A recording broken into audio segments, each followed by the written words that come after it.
दिल्ली प्रदेश minority department के प्रभारी शहनवाज शेख का आज ओखला विधानसभा में जिया चौधरी ने पुरजोर अपनी विधानसभा में उनका स्वागत किया।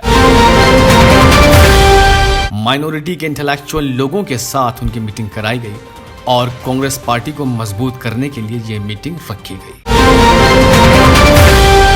दिल्ली में होने वाले एमसीडी चुनाव की चर्चा की गई, जिसमें शाहीन बाग से अब्दुल मन्नान, नासिर जमाल उर्फ बाबा हाफिज मारूफ, मकसूद, एहसान, तौफीक, अंसार अहमद, इजहार चौधरी, एनएसयूआई के नेता नरेंद्र, एमजीआर इंडस्ट्रियलिस्ट एसोसिएशन के महासचिव बबलू चौधरी, रजी चौधरी, समीना मलिक और नूर नवाज जैसे लोगों ने अपने विचार रखे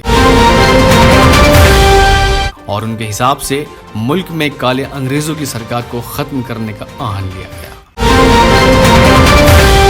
मीटिंग के दौरान लखीमपुर खीरी में किसानों की जो हत्या की गई, उनकी आत्मा की शांति के लिए दुआ की गई और कैंडल जलाकर श्रद्धांजलि दी गई।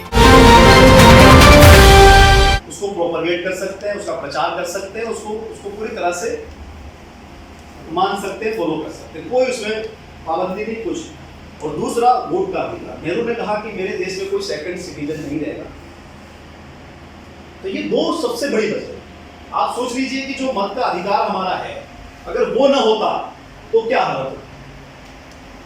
तो ये दो वजह सबसे बड़ी वजह। और उसके बाद से लेकर अभी तक की जर्नी, पूरे देश में 130 करोड़ की आबादी, इसमें हम 20-25 करोड़ के लगभग, और उस पूरे इंफ्रास्ट्रक्चर में आप देखिए, देश की मस्जिदें, मदरसे, इंस्टीट्यूशन, स्कूल, कॉलेजेस, इनका इतिहास अगर आप निकाल के देखोगे तो किस जमाने में जमीन आवंटन हुई, किस कम दामों में आपको जमीनें मिली, एजुकेशन पर्पस के लिए लीज पर दी गई, क्या हालात रहे होंगे अगर पुराने जो एडमिनिस्ट्रेशन के लोग अगर आपसे जुड़े हो, या कोई एनजीओ के या जो इदारों के लोग, उनसे पूछिए आप कि कैसे बना ये सारा।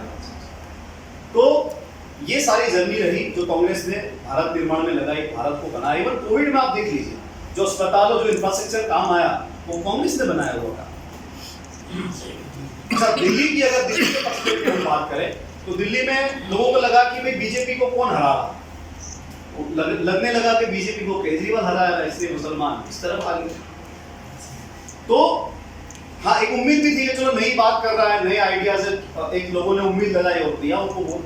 तो आज हमारे सामने हमें देखने को मिला एनआरसी और सीएए में मूवमेंट में वो कहीं नजर नहीं आए।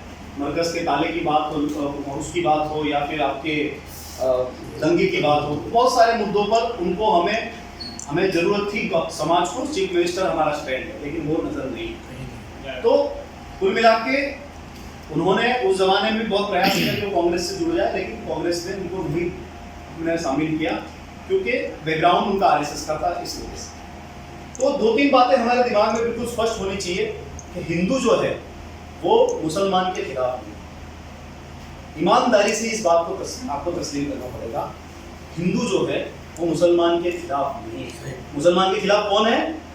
बजरंग दल, आरएसएस, विश्व हिंदू परिषद।